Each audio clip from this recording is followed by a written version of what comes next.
of heart diseases in the country, even as the number of cardiologists remain at a paltry 100 in number. Now, this has forced most patients to seek help elsewhere, like India, which is also a reserve or a preserve for those that can afford.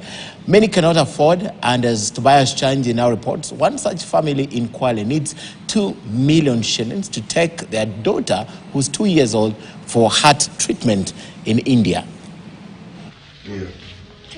Meet baby Amran Abdisalam, a jovial 2-year-old girl, innocently going through her medical reports. Baby Amran suffers from congenital heart disease, whose symptoms are abnormal heart rhythms, blue-tinted skin, shortness of breath, failure to feed or develop normally, and swollen body tissue or organs.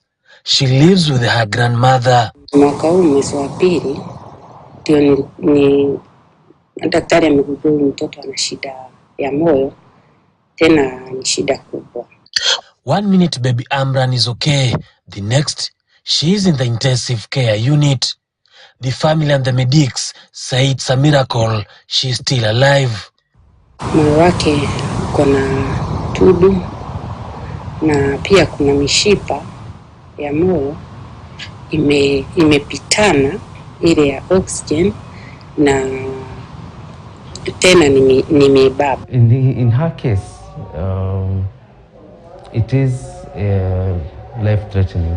At first, medical negligence was faulted for baby Amran's condition, but use of certain drugs during pregnancy could be to blame. Tulidhani kwamba kuna possibility kwamba inaweza kuwa kesi ya medical negligence kwa wale madaktari ambao walikuwa wamepatiwa hiyo kesi, lakini baadaye baada ya kufuatilizia kwa kina tukaona kwamba ile negligence hakuna, na ya pili pia tulikuwa tunafuatilizia angle nyingine ambayo ni angle ya deadbeat fathers. Causes there are maternal factors like the use of drugs. Some drugs can affect when the mother is using, if she's pregnant. Yes, that they can affect. There are chromosomal issues that can also affect the child. The grandmother now needs 2 million shillings to take baby Amran to India for treatment. They argue that it is cheaper to travel to India.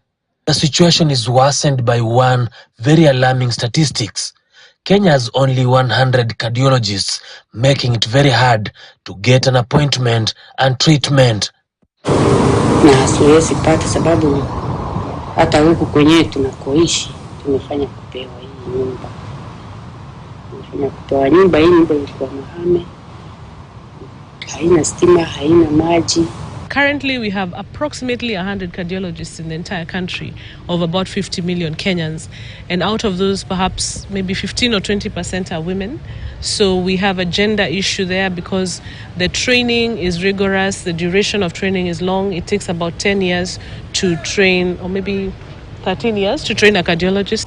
According to the Kenya Cardiac Society, there's been an increase in cardiovascular diseases in the country, mainly due to lifestyle. There's an exponential increase in cardiovascular diseases in the country, both in terms of morbidity. This is a disease burden, and also mortality. Deaths from cardiovascular diseases have continued to increase.